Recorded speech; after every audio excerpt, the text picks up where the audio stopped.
Hey, true believers. Chris coming at you with Superman number 13. And I gotta say, this is an era of Superman that I think a good majority of us miss. Because the new 52 Superman, it was kind of hit and miss on stories. However, when they decided to bring the original Earth Prime Superman into the new 52 universe, I like how they respectfully killed off the Superman that we got to know over the last few years. But yeah, real quick, if you guys want to know how this Superman is in this universe, go back and read Dan Jurgens, yes, the Dan Jurgens, Superman, Lois and Clark. Or, yeah, something like that. But it explains how these two ended up in this universe, and it kind of explains Jonathan Kent a lot more. But for me personally, and I'm sure, again, if you're a Superman fan, you'd kind of agree with this, during Rebirth, they had Peter J. Tomasi on Superman. And this is a fabulous run. And then on Action Comics, they had the man, Dan Jurgens. So both books are always selling out. People were loving it. People were talking about it. People were excited about Superman again. Instead of just always being Batman, which, I'm more of a bigger Batman fan, but I still love Superman. So to see both of his books taking off and just continuously selling the way it did during Rebirth, it was exciting. And then, they gave both titles over to Brian Michael Bendis, and sales kind of went. Thankfully, they've got him off the book because, I don't try to bash, but it was horrible. A lot of talking, a lot of events. Just no. Now, I bring that up because this issue, it was a two-parter story that features Frankenstein. And I did have issue 12 on the old channel before it went down. So to kind of catch y'all up for those that are new to this channel, Superman and Lois are living out in the country now. I can't remember what it's called off the top of my head. If you guys do, let me know because I can't remember. But anyway, Lois is working at a small newspaper. And, Superman is now Superman. But before that, he was kind of working in secret, kind of doing things that the other Superman had not seen, or his skill set wasn't up to the par to where this original Superman was. Well, anyway, Lois has this friend. And she was, just having a regular day. Then all of a sudden, Frankenstein busts in to her place of work and steals her friend, which I think her name was Candace or something to that point. And there's this big brawl between Superman and Frankenstein. And it's actually a really fun issue. And that's the point I want to make here. Fun. Think about it. We're doing kind of this Frankenstein Superman story. How exciting. It's not another big event of, we're introducing this, or this is the next big event, or first appearance. This is what comics should be. Fun and entertaining. Because after that, you think, okay, well, it says to be continued, and you're like, wait a minute. So Lois sees that Frankenstein's holding this captive who's been posing as her friend, and you just see this look of rage on her face. And I like how the art team here just echoes it with the red. And she just hauls off in her own little splash page and decks this fool. What'd you do with my friend? And I like how both Frankenstein and Clark are just like, oh boy, this alien just done effed up. So that is just a beautiful page. Now, speaking of beautiful and fun, let's talk about who made this book real quick before we continue. This is called Super Monsters. And check out the team that's working on this. This is Peter J. Tomasi and Patrick Gleason story. Powerhouse team that always works together. Doug Mankey, penciler. Jaime Mendoza and Keith Campaign and Norm Ratman doing the inks. Will Quintana doing the colorist, and Rob Lay doing the lettering. Here's everyone else that worked on the book. And of course, Superman was created by Jerry Siegel and Joe Shuster. Now again, it's fun because at this point, Frankenstein works for an organization called Shade. So that may be a future trivia question when we get back to doing events with the club. But here's a little cheat sheet for you. It's called Superhuman Advanced Defense Executive. So this alien is wanted. It's a shapeshifter, and it's a she, actually explains what she did to Lois's friend. I don't want to give that away. But they start to have this like kind of jurisdiction fight about it. But before Frankenstein can take Krog, is the name, away on his transpod, there's an explosion. And I like how this paneling just transitions. It's just so natural. He turns around from the wreckage. We see a silhouette of a character. I thought you went into hiding, my bride. And we get another gorgeous full page of Frankenstein's bride here. And, after, being an old school Hammer and Universal monster fan, I can't remember the actress's name, but the original Bride of Frankenstein. So I'm not used to seeing the Bride of Frankenstein with 4 arms. It's just sort of like, wait a minute. Now, in true fashion, this is where the book is fun. You get some action, just what you want in a book. But then you get to the heart. And you start to see that there's bad blood between these two. And he's like, I'm not your bride any longer.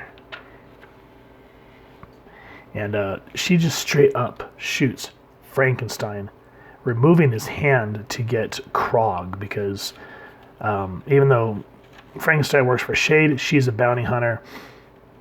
And she talks about how Shade has lied to her. And that's one thing that kind of caused a schism between her and her husband. But there's another part that we shall get into in a moment. Now, Krog is kind of like the T-1000 from Terminator 2. Because she's like, I'm just going to escape, and blows into a million pieces. And you're like, wait a minute, what? And starts to put herself back together. So kind of like the T-1000. Now that there's a moment where Frankenstein and his bride fight, I don't want to give that away. But what I do want to show is how Superman kind of stands back. And this is what I've always liked about Clark, is he observes and then takes action, where he's like, we've got a murdering war criminal on the loose, and our job is to take her down. Understood? And they both accept, then start. And then, again, what I was talking about with Tomasi and Gleason is they always know how to hit an emotional resonance with people when they're writing. So he's like, would you mind handing me my hand? Because they got to kind of eat crow to an extent and have to work together. And so she sees Frankenstein's hand close up. She looks at him. And she's like, you wear both our rings. And he doesn't want to explain to her why. So he's just like, give me my hand now. And so Lois and the bride have a moment. And she talks about what happened with their son. I don't want to give that away, because even though this isn't like one of those big, 175 of 1,000th variants or the first appearance, if you are like me and you just like good storytelling, this book's for you. I don't want to give that away. But what I do want to show here is how Lois says, may I ask what happened? And it says they talk about her son. And Lois hits the nail on the head. She goes, there's a lot unsaid between you two. Isn't that always the case between a husband and wife?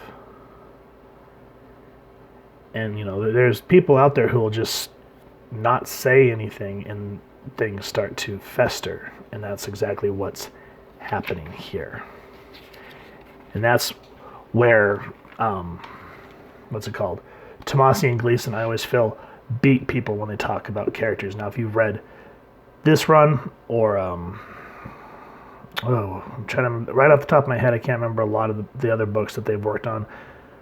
But every time they know how to hit an emotional resonance of the character. And it just makes you tear up significantly, or at least hits you in a way you didn't expect.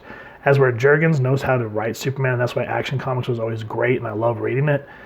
Tomasi always, and Gleason always took a different approach. And that's why I feel a lot of what they set up, and I wish they hadn't, I wish DC hadn't have destroyed by giving the book to Bendis, is you get to see him now, instead of like, Lois fawning over Superman and Clark being jealous, all the original stuff, they finally just said, screw it, they're married, they have a son. And that's why a lot of us Superman fans are super furious that they grew John up by sending him out into space with a really screwed up Jor-El, and he comes back much older because it killed Super Sons. That's another thing about this series is the work that they put in for the friendship between Damian and Superman and Superboy. Excellent. Now the dynamic's off because John's older, and it just doesn't work the same. But anyway, getting back to this book. It's one of those trips where, you kind of start to see these two lovers that have fallen out of love, and you kind of start to see some of the emotional sparks coming back. But I don't want to give away what happens, but I will leave it. I don't want to spoil what happens with Frankenstein, but what I will show here is the other side of a healthy couple. You see Lois sitting here thinking, and there's no words. It's one of those like enough said moments. It's just quiet. You see Clark come in. She smiles. They go upstairs, and they tuck in their son. And just that quietness, there does not need to be any dialogue. Just showing and not telling, as it says, speaks louder than words. And that's exactly what they do here. And that's why when they took this team off Superman and threw Bendis on, people were not happy. Because these books were great. When Rebirth started and they started doing these, both Superman, again, I'll say it, Action Comics and Superman were consecutively selling. They were fun. We were starting to kind of feel like a golden age of Superman, and because they were starting to bring the old post or pre-Flashpoint stuff back into the universe, and then I don't know, it was like maybe 5 years later, things are just kind of hit and miss once again. And I don't know if we'll ever capture the lightning in a bottle that we have with this Superman book and Action Comics, and it breaks my heart because you would think this was not work. Superman, Lois, Frankenstein, and the Bride of Frankenstein teaming up. That sounds so hokey.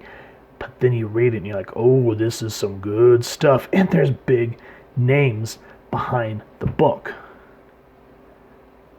I don't know. I miss it. That's why I wanted to review it, and that's why I love this era of Superman. So if you have enjoyed this book, please first and foremost support your local comic shop and pick up a copy. If you've enjoyed this review, we really would appreciate if you take a moment to hit like, share, and subscribe.